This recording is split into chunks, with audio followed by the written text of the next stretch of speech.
So நம்ம இன்டர்நெட்லாம் பயன்படுத்துவோம். Internet use பண்ணுறதுக்கு மெயினாக தேவை என்ன அப்படின்னு பார்த்தீங்கன்னா, மோடம் அப்படின்னு சொல்லி ஒரு கான்செப்ட் தேவை. இந்த மோடம்னா என்னன்றதை பற்றி ஒரு சின்ன ஒரு எக்ஸ்ப்ளனேஷன் தான் கொடுக்க போகிறேன். மோடமில் பார்த்தீங்கன்னா இன்டர்னல் மோடம், எக்ஸ்டர்னல் மோடம், தென் வயர்லெஸ் மோடம் அப்படின்னு சொல்லி 3 விதமான மோடம் யூஸ் பண்ணாங்க. ஆக்சுவலி வேர்ல்டு ஃபுல்லாக இன்டர்நெட்டை யூஸ் பண்ணணும்னு ஒரு பிளானு.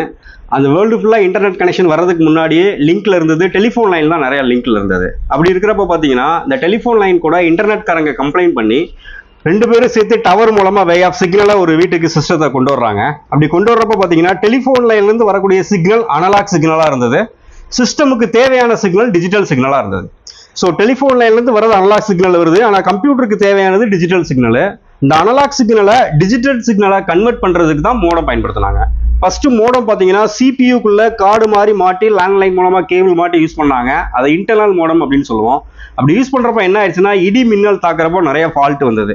அதை தாண்டி இப்போ என்ன பண்றாங்கன்னா எக்ஸ்டர்னல் மோடம் சொல்லி தனியா பாக்ஸ் மாதிரி வச்சு, அதாவது சிபியூக்குள்ள டச்சே இல்லாம தனியா பாக்ஸ் மாதிரி வச்சு, வீட்டில் செட்டாப் பாக்ஸ் யூஸ் பண்றோம் இல்லையா, அதே மாதிரி பாக்ஸ் மாதிரி வச்சு யூஸ் பண்ணாங்க எக்ஸ்டர்னல் மோடம் அப்படின்னு சொல்லி. அதையும் தாண்டி லேப்டாப்ல யூஸ் பண்றதுக்கு வயர்லெஸ் மோடம் வந்துருச்சு. இப்போ கொஸ்டின் கேட்கலாம், சார் இப்போ மோடம் எல்லாம் தாண்டி எல்லா பக்கமும் மொபைல் போன்ல இன்டர்நெட் வந்துச்சு சார், அதுல எப்படி சார் யூஸ் பண்றாங்க அப்படின்னா, அதுல இண்டிவிஜுவல் சிப் யூஸ் பண்றாங்க. அந்த சிப்புக்கு பேரு ஜிபிஆர்எஸ் அப்படின்னு பேரு. இந்த ஜிபிஆர்எஸ் ஓட அப்ரிவேஷன்ஸ் என்னன்றதை பார்த்துட்டு எனக்கு கீழே கமெண்ட் பண்ணுங்க. தேங்க்யூ.